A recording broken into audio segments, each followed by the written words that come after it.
এই যুবক, এদিকে এদিকে এদিকে, তোমার লাইফটা অনেক সুন্দর। তোমাকে আল্লাহ অসাধারণ নিয়ামত দিয়েছেন, চোখ দিয়েছেন, হাত দিয়েছেন, পা দিয়েছেন। তুমি তোমার এত সুন্দর মুহূর্তগুলো একটা মেয়ের জন্য ভেবে ভেবে নষ্ট কেমন করে করো? Doesn't make any sense, doesn't make any sense. মাথায় কি হুঁশ বুদ্ধি কিছু নাই? একটু ভাবো না। আচ্ছা প্রিয় ভাইয়েরা, একটু এদিকে তাকান তো আমার দিকে। আমার এই হাত দিয়েছে কে? আমার যে চোখ দিয়ে দেখতে হবে, এই চোখটা দিয়েছে কে? আমাকে আদর সোহাগ করবার জন্য আব্বা আম্মা দরকার, দিয়েছে কে? আমার সময় কাটাবার জন্য মোবাইল দরকার, দিয়েছে কে? আমার খাওয়ার জন্য রিজিক দরকার, দিয়েছে কে? এত কিছু যে আল্লাহ দিল, এত নিয়ামত যে আল্লাহ তোমারে দিল, সেই আল্লাহ কি তোমার সুন্দর একটা নেককার, দিনদার, পারফেক্ট লাইফ পার্টনার দিতে পারে না? পারে কি পারে না?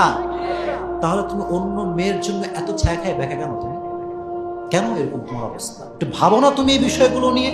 যারা মানুষকে কষ্ট দেয়, যারা মানুষের সঙ্গে প্রতারণা করে, যারা মানুষের সঙ্গে কথা দিয়ে কথা রাখে না, এদের ক্ষমাটা আটকে যায়। কবরে সব গুনাহ মাফ হয়ে গেলেও এই কষ্ট দেওয়ার গুনাহটা মাফ হয় না যতক্ষণ পর্যন্ত যাকে সে কষ্ট দিয়েছে সে যতক্ষণ পর্যন্ত মাফ না করে, ততক্ষণ পর্যন্ত এই বান্দার ক্ষমাটা আটকে যায়। জোরে বলেন নাউজুবিল্লাহ।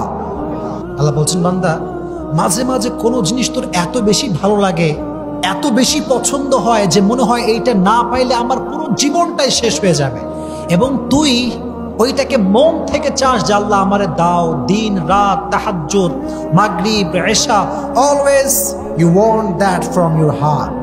মন থেকে চাস তুই, কিন্তু আল্লাহ বলছেন I am not going to give it to you. আমি তোরে দিব না এটা। আল্লাহ দিবা না মানে? আল্লাহ বলে, বান্দা তোর জন্য কোনটা ভালো হবে, কোনটা বেস্ট, কোনটা পারফেক্ট, এটা তোর চাইতে ভালো জানে একজন। তিনি কে? আল্লাহ নোজ বেটার দ্যান ইউ। আল্লাহ আপনার চাইতে ভালো জানে। ম্যান, আমার ডিসিশন ভুল হতে পারে, আমার চয়েসটা ভুল হতে পারে, কিন্তু আল্লাহর ডিসিশন ভুল হতে পারে? এত আসতে বলেন কেন? ভুল হতে পারে? It's quite impossible. Just wait. And sometimes you dislike a thing and you don't want that from your heart. Oh my Lord, I really dislike it, I don't want it. Allah said in Quran, I'm going to give it to you. Why? I don't like it, Allah. Allah said, oh my worshipper, what is good, what is bad, what's your future? I know better than you. আল্লাহ বলছে, গোলাম তোর এটা অপছন্দটা আমি বুঝতে পারতেছি, তুই মনে করছিস এটা তোর জন্য ভালো না, কিন্তু আমি জানি এটা তোর জন্য ভালো হবে। বিকজ ইন ফিউচার, ভবিষ্যতে কি হতে পারে, we do not have any idea about it. আমরা জানি না, কিন্তু ভবিষ্যতে কোনটা হবে জানে একজন। জবান খুলে বলেন তিনি কে? যে আপনার হাজার গালি শুনে মুচকি হাসি দেয়, যে আপনার হাজার কষ্ট দেওয়ার পরে আপনাকে ভালোবাসে, যে আপনার হাজার অবহেলার পরে আপনাকে সম্মান করে, তাকে আপনি দুর্বল মনে করবেন না। সে হচ্ছে সবচাইতে শক্তিশালী ব্যক্তি, সে হচ্ছে সবচাইতে শক্তিশালী পুরুষ, সে সবচাইতে শক্তিশালী নারী, কারণ তার কাছে ধৈর্যের মতো সবচাইতে বড় হাতিয়ার আছে। সুবহানাল্লাহ পড়ে। আর এই ধৈর্য রেখে যে মরে যাবে, যে আপনার কষ্ট, অবহেলা, গালি গালাজ এটাকে সহ্য করতে করতে মারা যাবে, ধৈর্য ধারণ করতে করতে করতে করতে মারা যাবে। ইন্নামা ইউওয়াফাস সাবিরুনা আজরাহুম বিগাইরি হিসাব।